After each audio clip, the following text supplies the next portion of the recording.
నా ప్రశ్న ఏంటంటే మ్యారేజెస్ కోసం అన్నమాట. ఒక బిలీవర్ నాన్ బిలీవర్ మ్యారేజ్ చేసుకోవచ్చా అనేసి.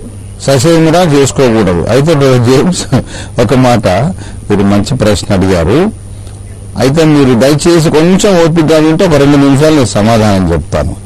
ఒక విషయం చెప్తాను. ఇప్పుడు ఒక బిలీవర్ నాన్ బిలీవర్ని అసలు పెళ్లి చేసుకోవడం అనే అసలు ఆ కన్సిడరేషనే చేయకూడదు. వాడు కోటీశ్వరుడు కానీ, ఆ అమ్మాయి మహాందగతే కోటీశ్వరుడి కూతురు కానీ, ఒక లైఫ్ పార్ట్నర్గా వాళ్ళను మన జీవితంలోకి ఆహ్వానించేటప్పుడు బేసికల్లీ వాళ్ళు నూతన జన్మ పొంది రక్షణ పొంది దేవునితో పరిశుద్ధ మార్గంలో నడుస్తున్న వాళ్ళు అయితేనే వాళ్ళ అప్లికేషన్ కన్సిడర్ అయినా మనం చేయాలి.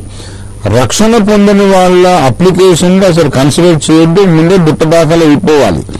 ఇది క్రైస్తవునికి ఉండాల్సినటువంటి స్టాండర్డ్. అయితే ఒక విషయం ఏంటంటే, మనం సామాజికంగా సోషల్ ట్రెండ్స్ అనేవి జరుగుతున్న విషయాలు మనం గమనించినట్లయితే, అంతకుముందు హిందువుగా ఉండి క్రైస్తవుడైన పురుషుణ్ణి పెళ్లి చేసుకున్నందుకు రక్షింపబడిన అమ్మాయిలు ఎందరో ఉన్నారు.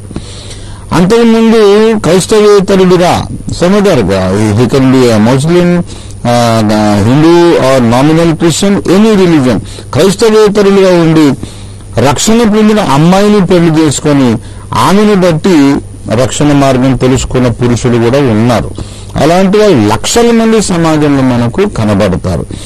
అందుచేత నేనేమి పర్సనల్ గా ఫీల్ అవుతున్నానంటే, అసలు ఆ అమ్మాయి రక్షింపబడిందా లేదా, ఆల్రెడీ ఆమె గొప్ప భక్తురాలా కాదా అనేది మాత్రమే చూడకుండా, ఆ అమ్మాయికి లోబడే గుణం ఉన్నదా లేదా, ఆమె విధేయురాలా కాదా, ఆమె కొంచెం జెంట్లీగా ఒబీడియంట్ గా ఉండే అమ్మాయి అయితే రేపు పొద్దున నా భర్త నడిచిన మార్గమే నాకు కావాలని వచ్చే అవకాశం 100% ఉంది. ఇంకోటి అడగాలి కూడాను, 600 యేసయ్య బిడ్డలమైన మేము మా ప్రభువును మేము పొందిన రక్షణను వదులుకోలేమమ్మా, ఎప్పటికైనా నీవు ఇటు రావాల్సిందే కానీ నేను అటు వచ్చే అవకాశం లేదు, కనుక నీకు మునుముందైనా ఆలోచించుకుంటా, బలవంతమైతే లేదు, ఆలోచించుకొని నాకు నచ్చినప్పుడే నేను వస్తాను, ఈ లోపల మీకు అభ్యంతరం అయితే చెప్పనండి అనే స్టాండ్ ఆ అమ్మాయి తీసుకుంటే తప్పకుండా ఇంటికోడలుగా తెచ్చుకోవచ్చు.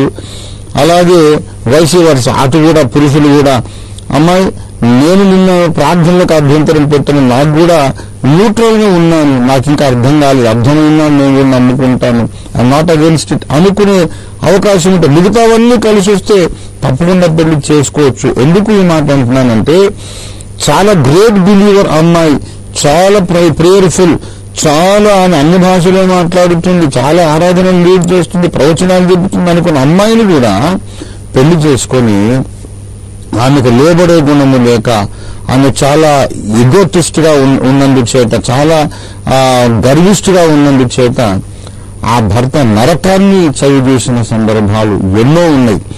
చాలా ప్రార్థనా పరురాలైనటువంటి అమ్మాయిలు భర్తకు నరకాన్ని చూపిస్తారు. అలాగే అబ్బాయిలు కూడా చాలా ప్రేయర్ఫుల్ ప్రసంగాలు చేస్తారు, భార్యకు జీవితాన్ని నరకప్రాయం చేసేస్తారు. చాలా ప్రసంగాలు చేసి భార్యను చావగొట్టే మగవాళ్ళు ఉన్నారు, నాకు తెలుసు. మంచి ప్రవచనాలు చెప్పి భర్తను ఏరా అని పిలిచే స్త్రీలు ఉన్నారు, నాకు తెలుసు. అందుచేత జీవితం పంచుకోవాలంటే మిగతా విషయాలు కూడా చూడాలి. రక్షణ పొందిన వాళ్ళందరూ 100% గా జెంటిల్మెన్ అండ్ డీసెంట్ లేడీస్ అయి ఉంటారని మనం చెప్పగలమా చెప్పండి? మనం మీరు మిషనరీ ఫ్యామిలీ అంటున్నారు, క్రైస్తవ సమాజం సొసైటీలో ఉన్న వాళ్ళందరినీ మీరు చూస్తూనే ఉన్నారు. రక్షణ పొందిన వాళ్ళందరూ గ్యారంటీ మాలండి, వాళ్ళు ఎలాంటిది కూడా ఉండదని చెప్పగలమా? మనం చెప్పలేము. కనుక రక్షించబడ్డ వాళ్ళని చేసుకొని నానా బాధలు పడ్డ వాళ్ళు ఉన్నారు. అందుచేత కలిసి సహజీవనం చేయాలంటే ఉండాల్సినటువంటి సౌజన్యము, సంస్కారము, ఆ మంచితనము, విధేయత, అటువంటి వెత్తని హృదయం ఉన్న వాళ్ళను ప్రభువులకు నడిపించే అవకాశం ముందే మాట్లాడుకోవాలి.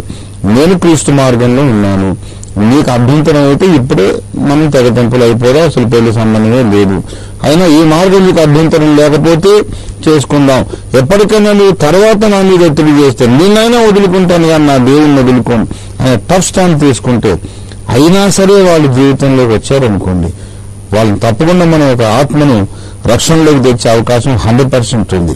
కానీ ఇది రిస్కీ అఫైర్, ఇది చాలా రిస్కీ అఫేర్.